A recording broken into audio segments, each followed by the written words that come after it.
question 281. माननीय मंत्री जी, अध्यक्ष महोदय, उत्तर सभा पटल पर रख दिया गया। अन्य सदस्य। Sir, first of all, I'd like to start my question by saying that in the answer it has been mentioned that in principle approval for 100% disinvestment of RINL along with its subsidiaries has been agreed, sir. But I would like to say that we, on behalf of the people of Andhra Pradesh, totally oppose the 100% disinvestment of this plant. The central government also needs to understand that 16,500 farmers donated to the tune of 22,000 acres for establishment of this plant, sir. The central government didn't come to Vizag to establish the plant. The people of Andhra Pradesh, not just present Andhra Pradesh but including Telangana, all the Telugu people fought so that the plant will come to Andhra Pradesh, especially Visakhapatnam, so that the people, the youth will get jobs, sir. 16,500 farmers में से 8,200 लोगों को ही job मिला है. 8,300 लोग अभी बाकी है, sir. Then how will the central government ensure that these 8,300 people will get jobs? Even the new notifications are not releasing right now because of the disinvestment, and also no promotions are being given. So what is the central government, how will the central government ensure that the people who have donated land are going to get jobs in the future, sir? So this is not acceptable at all. We totally oppose the 100% privatization of this plant, sir.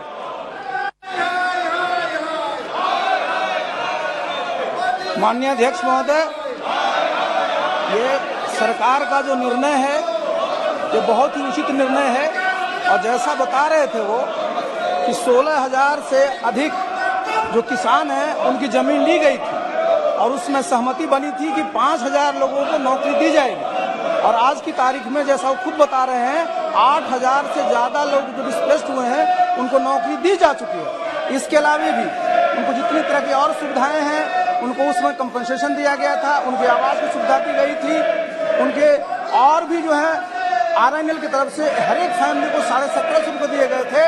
इसलिए जितनी भी सुविधाएं थी वो दी गई है, और ये प्लान कैसे आगे और अच्छा से काम करे, कैसे इसमें कैपिटल और लगे, कैसे इसकी एफिशिएंसी बढ़े, कैसे ये मॉडर्नाइज हो, इसके लिए जरूरी है कि इसका डिसइन्वेस्टमेंट का जो निर्णय लिया गया है वो उचित है।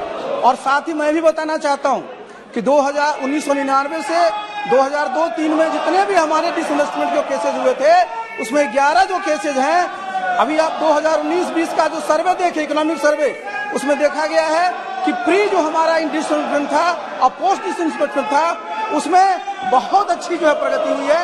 इसलिए ये सबके हित के लिए है और इसलिए इसका फिर से पुनर्विचार करने की कोई आवश्यकता नहीं है। माननीय सदस्य। I don't agree with the answer, sir, that it's not for the rethinking. Definitely the central government has to rethink, sir, 100% disinvestment. और मैं निवेदन करता हूं, जनता ने इनको अपने स्थान दिखा दिया है, पूरा इनको नकार दे दिया है। पूरा 5 प्रदेश में पूरा इनको कहां पे बिठाना चाहिए बिठा दिया है। कम से कम क्वेश्चन अवर है, ये मेंबर्स का हक है, sir. It is the right of the member, sir. People have shown their place to them, let them try to understand the feeling of the people.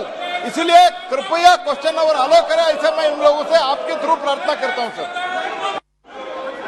Sir. Sir, once again, I'd like to request the central government to rethink on the disinvestment, sir.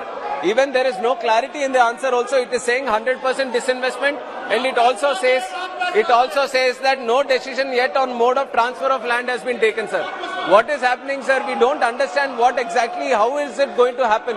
And my second question will be, sir, because the minister himself is talking about betterment of the plant, of making it more efficient and all, then why hasn't the central government accorded any captive mine to the Visakhapatnam steel plant? Whereas in the sale, sir, there are 14 captive, non-captive mines are there, and 3 iron ore mines have also been allocated. Then even committee, the standing committee has also at one point of time recommended that the captive mine has to be given for RINL also. But for so many years it has not been accorded. Then if really the central government thinks about improving the efficiency of the plant, improving the profitability of the plant, why hasn't any captive mine been allocated to Visakhapatnam steel plant, sir?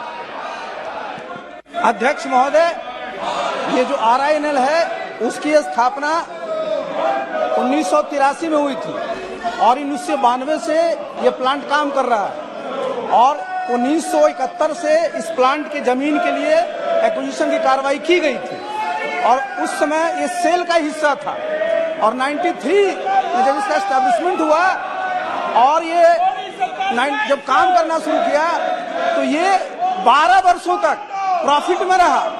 इनके पास नहीं भी था अपना captive mines, फिर भी ये profit में रहे।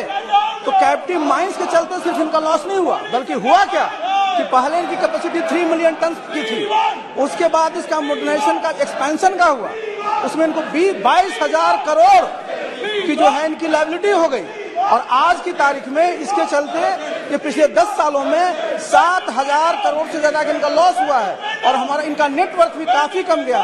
तो सबके लिए जरूरी है कि फिर से प्लांट का रिवाइव करें, इसके लिए ही एक ऑप्शन है कि इसका डिसइन्वेस्टमेंट किया जाए। ये निर्णय उचित है।